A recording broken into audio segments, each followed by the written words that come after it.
Hello, everyone, and welcome to the Braincare Podcast. Today's guest is Alex Pang. We had him on the last episode. As you know, he is the author of Rest, which was my favorite book in 2020. And today we're going to spend a bit more time understanding the concept of rest and exploring it more on the idea of the collective self-care concept, so to speak. Alex, welcome back to the show, firstly. Hello again. Great to be here. The first question I have for you is actually, I want to, before we get into the idea of collective self-care, I wanted to understand and dissect a little bit something that you left an impression on me in the last episode. You mentioned this idea of trying to separate out working hours and restful hours, and, there's no such thing. And, I always say to people that ask me about this, work-life balance concept, and I say there is no such thing as work-life balance, there's just life. And I think I want to explore that slightly because there were really three topics in rest that struck me and made a massive impression. The first was deep rest. Mhm. The second was deep work. But the third that I'd never heard of was deep play. And I loved learning about deep play. And I've got to be honest, it taught me so much about myself, which I've never heard of the concept before. So anyway, before I ramble on, I'd love you to tell listeners what is deep work, deep rest, deep play, and how do they all actually match up to create this, whole image of a perfect balanced life. Sure. So, deep work, and I have to credit Cal Newport with, writing a whole book about that. But, deep work is that kind of, for me, highly focused periods of work where you're able to get into flow. You're able to really focus deeply for an extended period of time on on your most important tasks. And I think and not only are we very productive in those periods. I think, my own experience, it feels like I can get more done in 2 really focused hours than I can in 6 semi-distracted ones, but they are also deeply, deeply satisfying. The psychologist Mihai Csikszentmihalyi argued in his great book Flow, those periods where we are completely absorbed in a challenging task are some of the most meaningful and happiest and rewarding times in our lives. That's one really big reason that it's important to cultivate those periods. Rest are periods where we are engaged in active, skilled rest that complements deep work. I think the big insight there is that rest is not just something that's entirely passive. It's not sitting, with a remote in one hand and a bag of snacks in the other, though that can be. But rather, the best, most restorative kinds of rest that we should default to are ones that are active, that are engaged, that are physically or mentally challenging, and that this is a kind of rest that we can learn to get better at. I mean, rest is sort of like breathing in the sense that both are completely natural. But if you are an opera singer or an athlete or a Buddhist monk, you learn how to use your breath in order to help you project, to run faster, or to meditate more deeply. Likewise, we can learn how to use rest in order to help us be more creative while also sort of refreshing and renewing the kind of creative and mental springs that get drained while we work. And then deep play is this idea that highly ambitious, highly creative people are often sustained by lifelong hobbies that can be this can be rock climbing, it can be painting or of other things that that look like they are competitors to work, but which turn out to be valuable for a couple reasons. One is that they remind us of what we love best about this work that we're passionate about, but which sometimes can be kind of frustrating. So they offer the same sorts of rewards, but they do so very quickly. But the great thing about it is, number one, at the end of the day, either you've made it to the top or you haven't.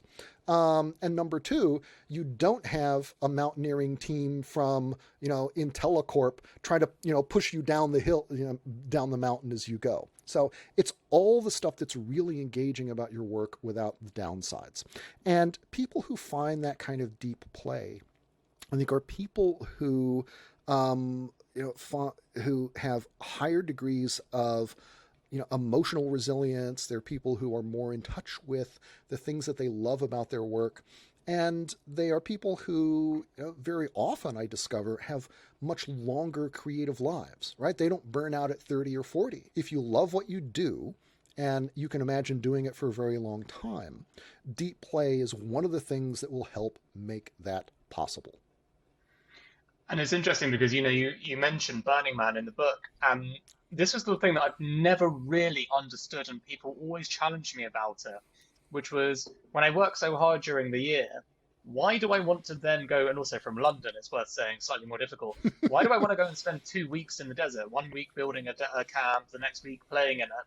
How is that? And I come back every single time talking about how energized I am, full of ideas, full of energy, even though I've not slept well, I've not really had good time to rest, I'm dealing with jet lag, all of these things, and I've been in the desert, obviously.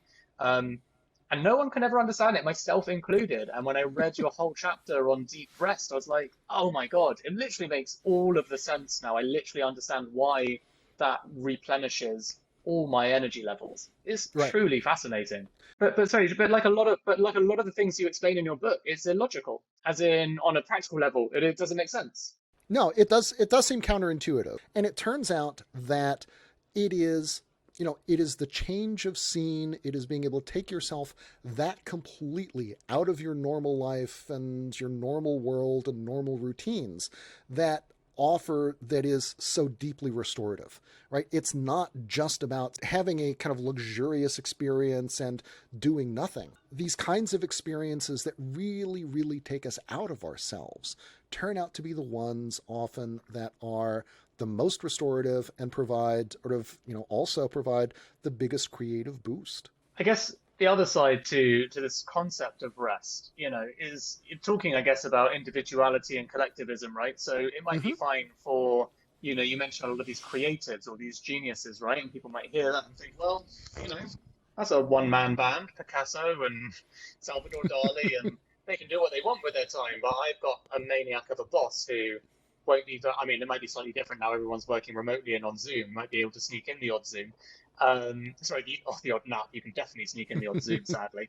I guess the question I have for you is, why is there this inherent cultural attitude of, I guess, guilt for taking breaks in the day still? And, what do you think we can do to sort of rise the collective sense of acceptance around this is a better way to work because it's more profitable, it creates more value to the company, etc., etc. I guess I'm telling you those answers, but I'm wanting to explore if that is the case, right? If actually we can work together, really, and for listeners that hear this that are running companies as well and understanding not just the science behind this stuff, but the the capital society version of it too.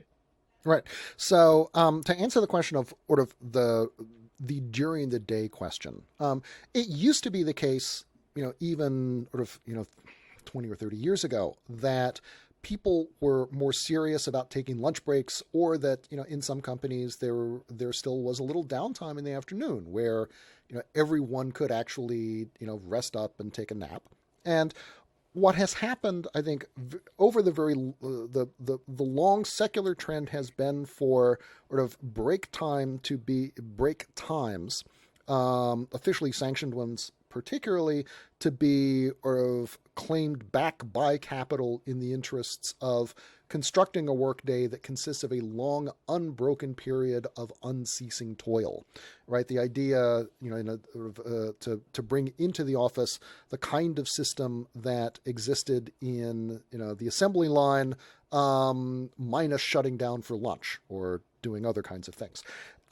This has been reinforced by a culture that has taught us that the way in which we demonstrate our sort of professionalism, our passion, our the way that we invest in ourselves, and honestly, the way that we get ahead, we pull ahead from our peers or prevent ourselves from from being made redundant, is by being constantly present at the office and by sort of showing our bosses just how dedicated we are by putting in long hours. And so, recognizing that there is an important social component to these problems suggests that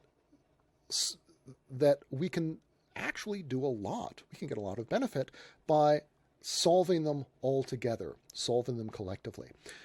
And things like the 4-day week offer a really elegant collective solution to problems of work-life balance and burnout and sort of career sustainability that allow us to work together with our colleagues to solve these problems, to solve them for everyone, to solve them equally, rather than forcing us to try to come up with to cobble together and improvise our own solutions, to build our own infrastructures and networks, and sometimes to do that without the perception that we're doing this at the expense of our colleagues or costing something to our employers. This kind of collective action is really a powerful way. It's a powerful form of self-care. It's a powerful way to solve problems that we are taught to think of as entirely individual ones. And on the topic of self-care, which obviously here we think, brain care is ultimately self-care, right? You look after your brain, you make sure that you are completely in line with pace and with Right. rest and with giving yourself energy when you need to. My controversial question to you is, would the same logic not go for a 7-day work week, but obviously just half days kind of thing? The sample size is not quite large enough to be able to say definitively, are, let's say, 5 6-hour days better than 4 8-hour days, and are both of those better than 7 4-hour days? Personally, I would love for the world to get to the point where we had thousands of companies doing each of these and we could actually get some serious numbers.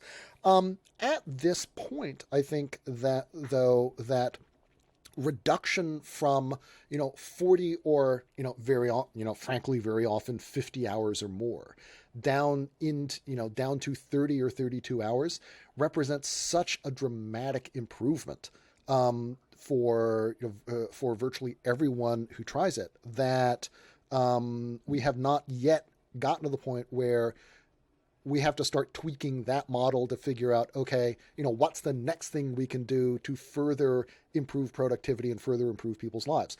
However, it is a good question, and I look forward to being able to test it one day. Well, I look forward to participating, giving me all sorts of ideas, having this conversation.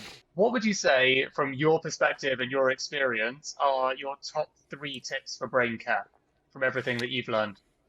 I do think brain care is important, right? As a form of self-care and healthcare, I imagine trying to do those two things without brain care and see how far you get. The first thing I would recommend is get enough sleep. Every study I have seen, every life I have looked at tells me that that if you do nothing else, that if you want to have a healthy brain that's healthy for a long time, get enough sleep. The brain is somewhat like any muscle in that, trainers now tell us that we don't build muscle while we're working out. We build muscle while we're sleeping. You need the workout in order to stimulate all the stuff that ultimately grows muscle and improves coordination. But you also need those rest periods for the body to do its thing. Likewise, the brain absolutely needs stimulus and periods of intensive use in order to stay healthy. The other thing, paying attention to food and diet, that particularly as I get older, I find that my energy level is really sensitive to, and my attention levels to, what I eat during the day. And I am thinking a lot more about just what I have for lunch and when and how much I eat to maintain a daily level. But I think probably over the long run that this is going, we will see if that has some kind of effect on sort of longer term brain health.